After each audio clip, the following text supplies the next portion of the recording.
Bonjour, je suis Pierre Fauvel de la société Concerto. Je vous souhaite la bienvenue. Là, je mets le slide avec les sponsors que j'ai pas encore intégrés. Merci aux sponsors de cet événement qui rendent cet événement possible. Merci à l'Orga pour tout le travail qu'ils font année après année et qui m'ont fait confiance. Nous allons parler aujourd'hui de systémique dans le quotidien du Scrum Master. Euh, Commençons par voir un peu des systèmes partout pour citer Donella Meadows, qui a écrit un bouquin qui s'appelait Thinking in Systems et qui a cité à voir effectivement tout en termes de système. Pour utiliser sa définition, un système, c'est un ensemble de choses, ça peut être un peu de tout, des cellules, des molécules, n'importe quoi, des personnes, et ces choses sont interconnectées. Elles interagissent de façon à produire le comportement du système. Ce comportement est propre au système, il est caractéristique du système, et on verra en quoi il est rarement simple. On va commencer donc par évoquer quelques principes de systémique. Et je vais commencer par vous poser une question typique du management à la Excel. J'ai une équipe de 5 personnes et je remplace une des personnes. J'ai une équipe de 5 personnes qui fonctionne avec une certaine habitude, à une certaine vélocité. Je remplace une des personnes et je vous demande comment change la vélocité suite à ce remplacement. Est-ce que quelqu'un peut répondre? Anthony, par exemple.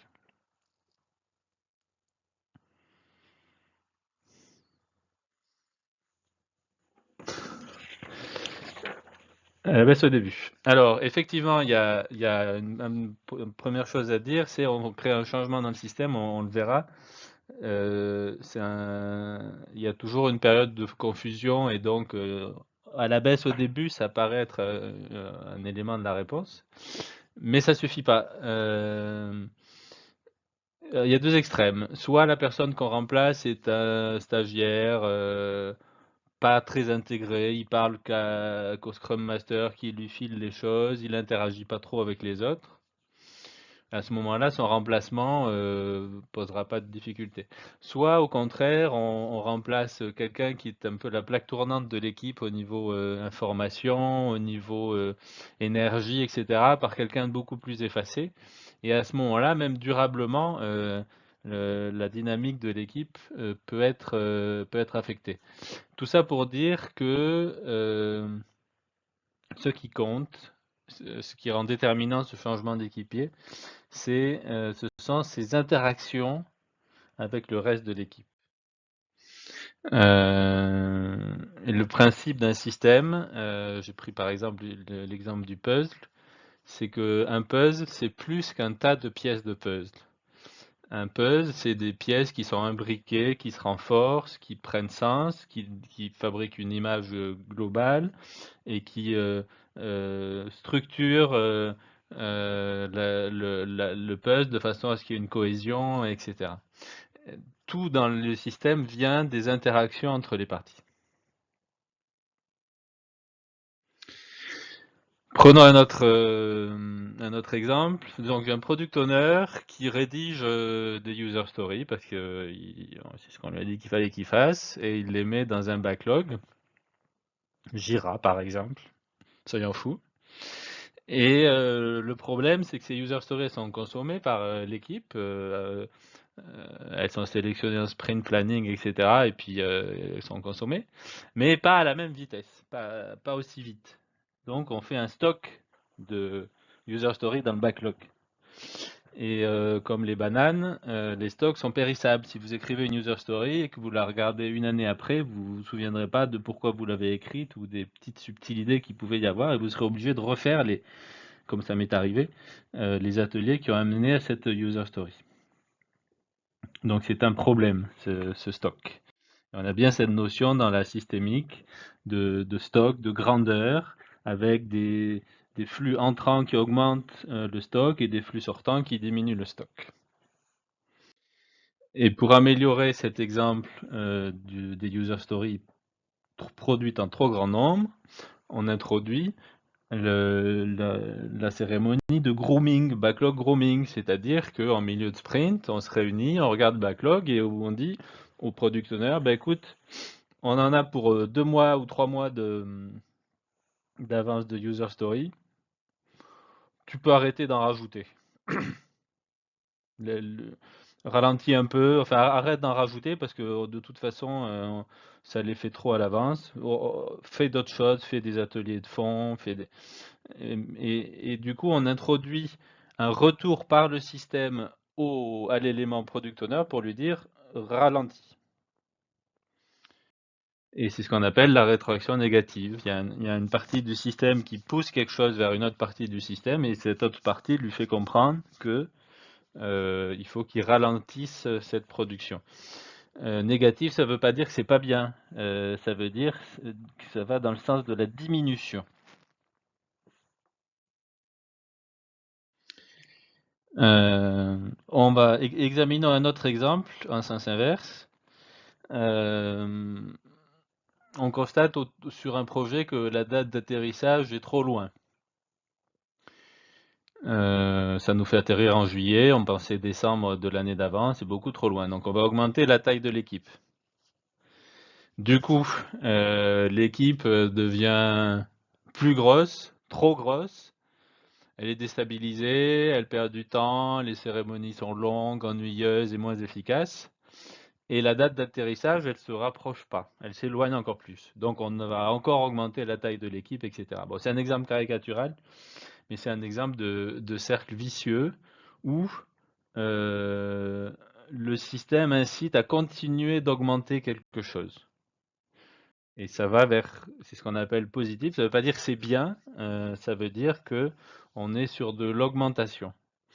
Et autant la rétroaction négative était sur de la stabilisation, la rétroaction positive est plutôt vers le déséquilibre. Prenons maintenant un exemple un peu plus riche d'une équipe qui gère un legacy. Au fur et à mesure que le temps passe, la complexité du code augmente parce qu'on fait des rustines sur des rustines, etc. Et comme la complexité du code augmente, il y a de plus en plus de code, il y a de plus en plus de bugs, pardon, et le temps passé pour corriger un bug augmente, ce qui fait que la vélocité diminue. Il y a de plus en plus de bugs à corriger et on y passe de plus en plus de temps par bug. Donc quand on fait le produit, c'est encore pire. Et par ailleurs, il est de plus en plus long de coder dans un legacy qui est complexe. Donc la vélocité à nouveau diminue pour cette deuxième raison. Donc au fur et à mesure que le temps passe, la vélocité diminue, elle chute, on perd la maîtrise de la situation.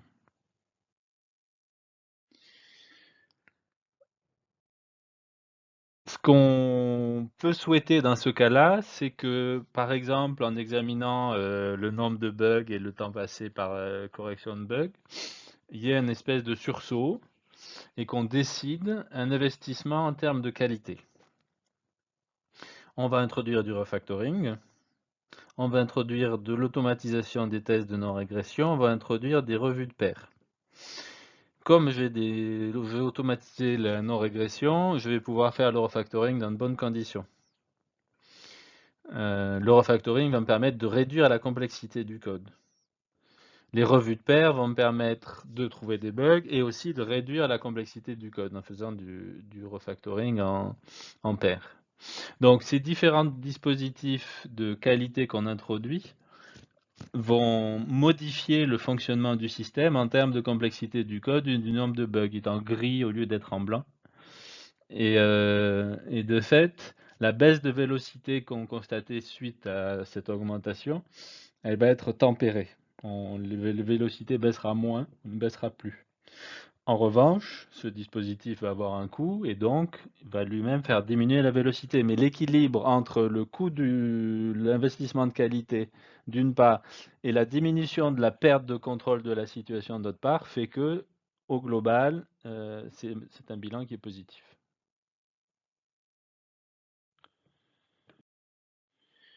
Voilà, donc on a vu des exemples dans Scrum de systémique avec ces notions d'interaction, de rétroaction négative, de rétroaction positive. L'avantage de se poser les questions en termes de système, c'est que on peut réfléchir sur l'action sur les systèmes. Il y a des théories qui existent là-dessus. Déjà, on va parler d'un terme pompeux, l'homéostasie, que je vais vulgariser de manière très simple. Quand on est sur une situation où on considère qu'on est bien, on reste là. Il y a des forces dans le système de stabilisation qui font qui disent ben, on est bien, donc restons là, on est bien. Si on se déplace à côté, à gauche ou à droite, on sera moins bien. Donc, il y a des forces un peu à courte vue qui vont nous stabiliser dans le bien. Alors que pour être mieux, il faudrait traverser peut-être une phase de transition où on serait moins bien que bien. Et dans mon exemple, la bosse de droite, donc, elle serait meilleure au global, c'est un optimum le global pour parler en termes mathématiques. Elle serait mieux que bien, mais le système va avoir une réticence à y aller parce qu'il se trouve bien là où il est et qu'il a du mal à renoncer à certaines des boucles stabilisatrices. Autre élément pour les changements de système, l'effet d'une action sur un système n'est pas une fonction linéaire de l'action. C'est pas parce que je pousse très fort que le système va beaucoup bouger, ou parce que je pousse pas fort que le système va peu bouger. Le lien entre l'action que je fais et son impact est quelque chose de complexe parce que le système est composé de boucles, de cercles vicieux et vertueux, de cercles stabilisateurs et déstabilisateurs. Enfin, il y a la notion de complexité du système. Pour moi, la complexité d'un système, c'est une fonction du nombre de paramètres du système. Plus le système a de composantes, d'interactions qui ont chacune de leurs paramètres, plus il est complexe, plus il est riche, plus il est souple, plus il peut avoir un comportement sophistiqué, et moins il est prédictible. Et ça nous amène à évoquer très superficiellement Kinefin, qui est un framework qui indique comment agir dans 4 situations possibles. Il y a le cas évident, on évalue, on catégorise la situation dans laquelle on est, on sait ce qu'il faut faire, on répond. Il y a le cas compliqué, on évalue, on analyse, on définit un planning structuré de ce qui est à faire et on répond. Et il y a le cas complexe, le cas qui m'intéresse, où on explore, on teste un truc, on évalue et on voit ce que ça donne. Et on réitère de manière itérative des actions relativement ponctuelles. Et ces actions ponctuelles, ça va être ce qu'on appelle les leviers. Un levier, c'est quelque chose qui permet de soulever un système très compliqué en prenant appui sur un petit triangle et avec un bâton. Et avec ce bâton long et ce petit triangle, on peut arriver à insuffler un mouvement à un système beaucoup plus lourd qu'on n'arriverait pas à bouger avec une action directe.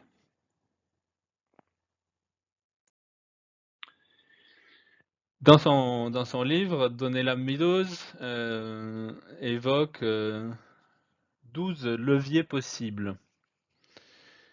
Je vais les prendre en partant du bas. Du bas vers le haut, les leviers sont de plus en plus compliqués à mettre en œuvre et de plus en plus puissants. Donc je vais prendre le 12e qui est le moins compliqué et le moins puissant. Et donc le 12e, attends une seconde. Voilà. Le 12e porte sur les contraintes, les paramètres. Par exemple, la durée des sprints ou des choses comme ça qu'on pourrait changer. Le 11e porte sur la taille des stocks ou des flux. Par exemple, le fait de dire au PO, bon, mais on a 3 mois d'avance, ça suffit. Ou faut-il lui dire 2 mois d'avance ou 4 mois d'avance. Le 10e porte sur la structure des stocks et des flux. Et par exemple, le fait de modifier le système pour introduire une nouvelle notion, comme introduire des revues de paires, par exemple. On introduit des revues de paires, ça déstabilise tout le système parce qu'il va y avoir moins de bugs, il va y avoir plus de refactoring, enfin, ça change radicalement le comportement du système. Le 9e levier, c'est sur le délai des rétroactions. Quand un product owner voit une user story dans une revue, il donne un avis sur la user story. Donc il y a une rétroaction du product owner pendant la revue. Qu'est-ce qui se passe si on se met à montrer des user stories au product owner en cours de sprint et pas à la fin du sprint? Mais ce qui se passe, c'est qu'on aura son feedback plus vite, on pourra l'intégrer plus tôt, on aura plus de temps pour corriger le tir, etc. Donc en jouant sur les délais des rétroactions, en ayant l'information des rétroactions plus tôt, ça peut changer la donne. Un 8e, il y a les boucles négatives qui stabilisent, on l'a vu. Pour mettre un système en mouvement, il faut peut-être adoucir des boucles négatives et rassurer en disant, ce sera dans un premier temps moins bien, mais après ce sera mieux. Ensuite, le 7e, il y a les boucles positives, des boucles qui aident à mettre en mouvement. Et peut-être qu'il faut appuyer sur ces boucles déstabilisatrices pour mettre le système en mouvement. Le 6e, c'est les flux d'informations. Qu'est-ce qui se passe quand je mets un burn down en place? Tous les matins, pendant le stand-up, on voit où on en est, etc. C'est une information qu'on n'avait pas forcément et qui va avoir une conséquence sur le comportement. On va se rendre compte qu'on est bloqué depuis 3 jours et on va prendre des mesures.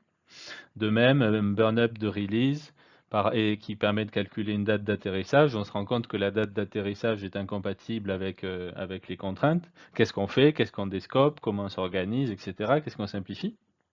Et tout ça, le fait d'avoir l'information change le comportement du système.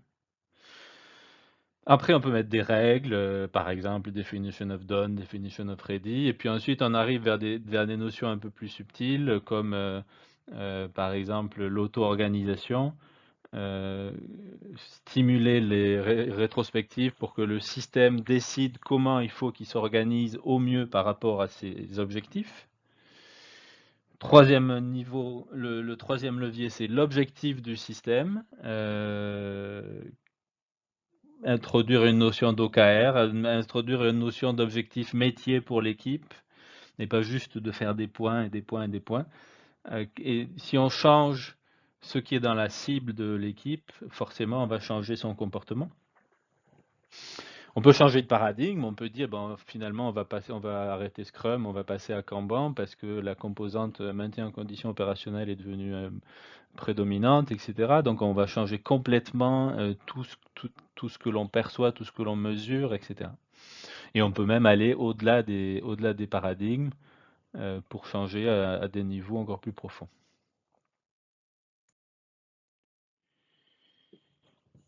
Donc, nous avons parlé de ces clés pour agir sur les systèmes, on a parlé d'homéostasie, on a parlé de complexité, on a parlé des 12 leviers de données l'amidose.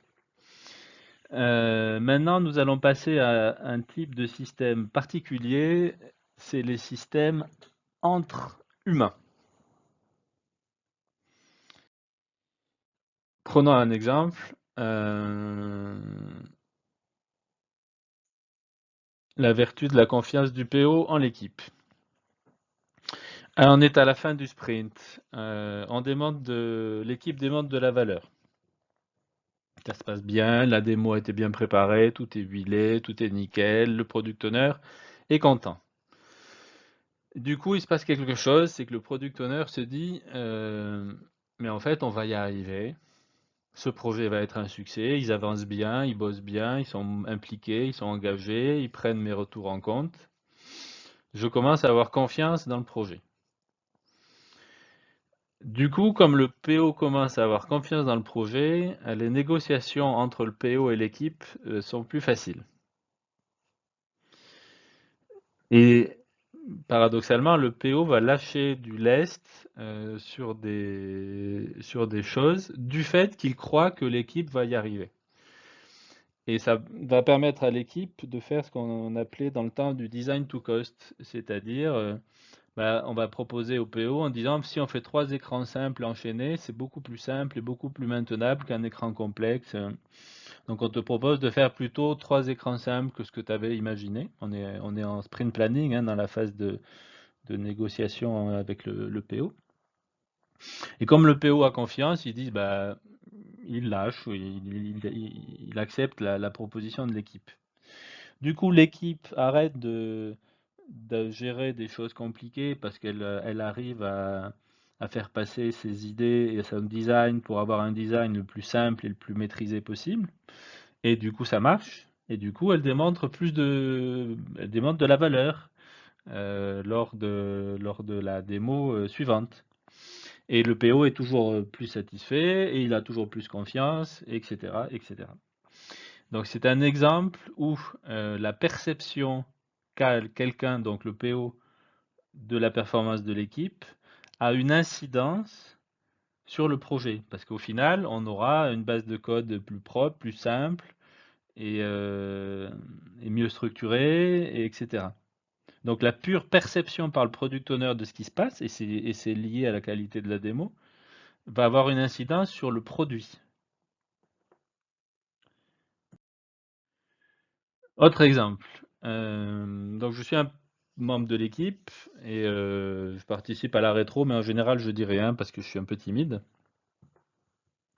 Mais un jour, il y a un sujet que je veux aborder absolument et qui me tient à cœur, et finalement je me lâche et je le dis. Et à ma grande surprise, bonne surprise, mon idée est débattue pendant la rétro. Et à ma meilleure surprise, l'idée débattue est prise en compte dans la liste des actions de sortie de rétro. Et mon idée est appliquée. Et du coup, comme mon idée est appliquée, je prends confiance dans le processus de rétro parce que j'ai parlé et ça a été suivi d'effet. Et du coup, je participe plus. Donc à nouveau, la conséquence de mon comportement est liée à ma confiance dans le fait que mon comportement va avoir une conséquence.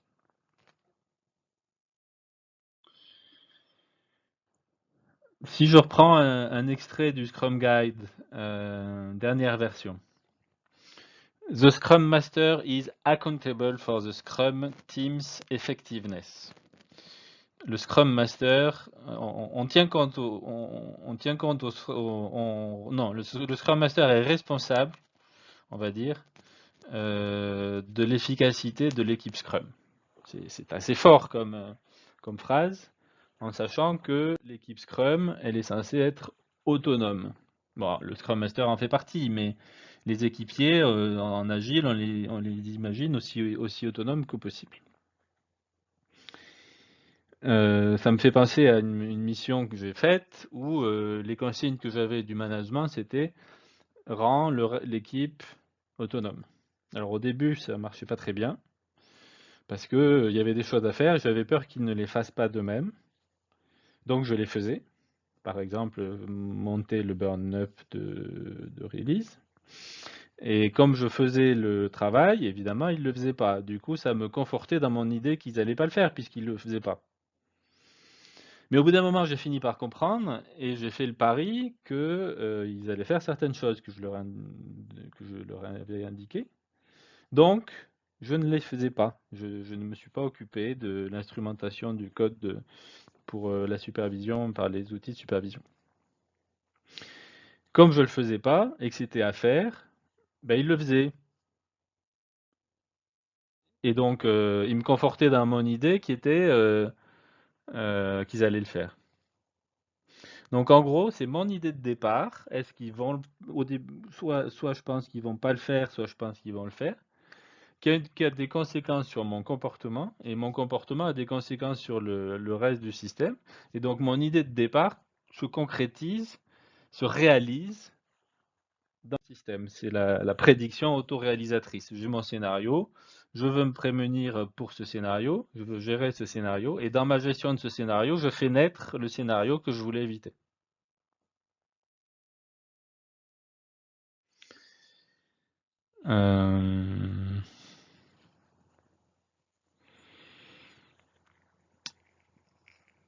Autre principe similaire, si on prend par exemple le fait de préparer les supports pour la revue. Au début, c'est le Scrum Master qui prépare les supports pour la revue. Si on continue comme ça, si le Scrum Master prépare les supports pour la revue FX Sprint, l'équipe n'apprendra jamais à préparer les supports pour la revue.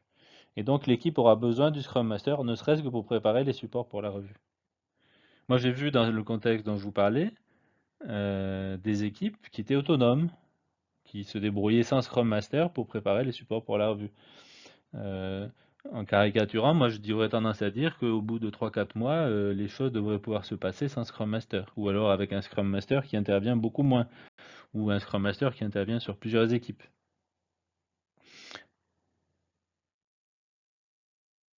Mais l'idée c'est sortir de l'addiction au Scrum Master en apprenant à faire ce qu'il fait. Autre exemple, les rétrospectives inutiles. Toutes les 3 semaines, je force l'équipe à venir en rétro. J'anime la rétro. Alors ils commencent en retard, c'est poussif, il n'y a rien qui sort, et on fait rien de ce qui sort de toute façon. Ça, en termes de systémique, c'est un problème qui est causé par le fait de répéter une mauvaise solution. On est persuadé que la solution au problème, c'est de faire une rétro. On essaie la solution, faire la rétro, ça ne marche pas, et bien on continue d'essayer encore plus. C'est assez paradoxal quelque part. Peut-être qu'il serait plus logique de se dire ça ne marche pas, et ben j'essaye autre chose. Je, je vais faire une rétro toutes les 2 sprints, ou bien ça va être un membre de l'équipe tournant qui va faire la rétro, ou bien on va pas faire de rétro, on fera des réunions thématiques, mais pas de rétro parce que ça prend pas, etc. Peut-être considérer d'essayer de faire autre chose que ce qu'on essaye de faire et qui, en le répétant, ne fonctionne pas. C'est Einstein qui disait qu'il faut être fou pour croire qu'en faisant la même chose, on va avoir un résultat différent.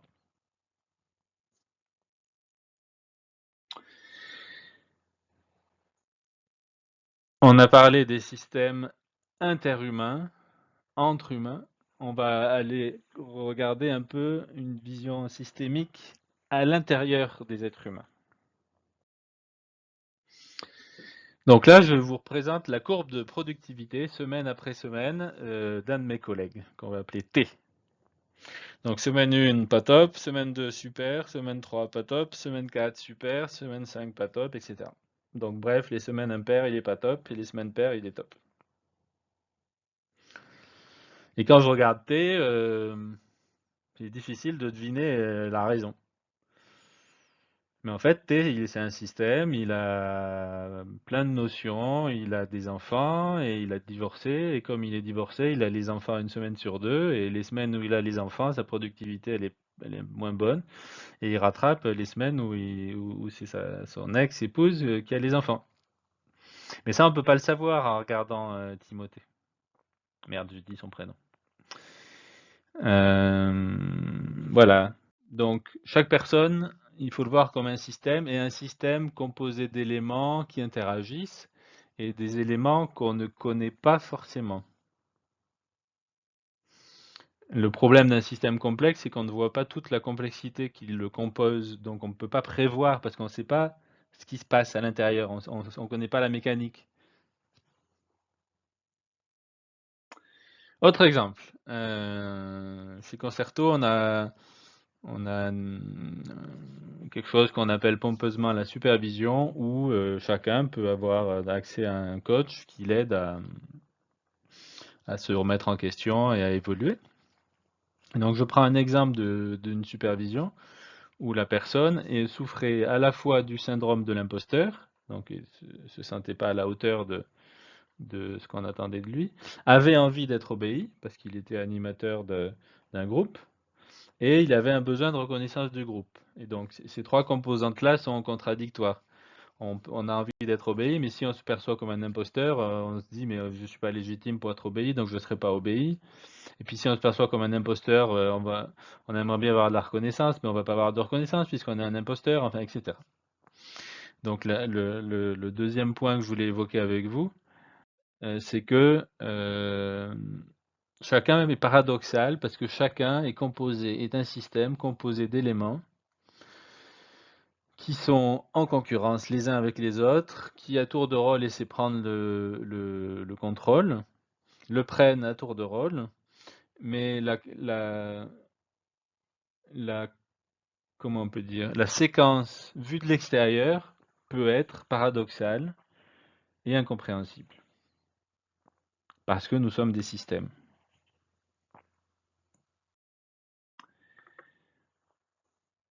Autre point, si vous regardez une équipe de 5 équipiers, chaque équipier va avoir une vision de l'équipe. Et il va avoir aussi une vision de la vision de l'équipe de chacun des autres. Donc ça fait un total de 25 visions de l'équipe. Et on peut même aller au deuxième niveau, il va peut-être avoir une vision de la vision de les visions de l'équipe. Donc je vous laisse calculer la combinatoire. Donc on arrive à des choses d'une complexité folle. Et c'est là que j'aime beaucoup introduire la communication non violente. En grosse synthèse, le principe d'une demande en communication non violente, c'est de dire voilà ce qui s'est passé, voilà ce que je ressens, voilà quels sont mes besoins, et voilà quelle est ma demande. Et à aucun moment en communication non violente, on interprète ce que pensent les autres. On est centré, chacun est centré sur soi. Recentrer chacun sur soi et arrêter les interprétations. Tu penses que, au fond de toi, tu penses que, tu le dis pas, mais tu penses que, etc. Arrêter tout ça et se recentrer. Et donc, on se retrouve avec une équipe de 5 personnes centrées chacune sur sa personne. Et on a une complexité d'ensemble du système qui est beaucoup moins grande. Voilà, donc nous avons évoqué les systèmes, nous avions évoqué les systèmes interhumains avec la notion très importante de confiance, de prédiction autoréalisatrice, de solution erronée, en répétant toujours la même solution. Et nous avons évoqué les systèmes intra-humains avec cette notion de boîte noire, quoi. Chaque personne est un système en boîte noire, avec cette notion de complexité d'équipe qu'on tempère avec la communication non violente et avec le fait que chaque personne est un équilibre entre différentes composantes qui est lisible de l'extérieur.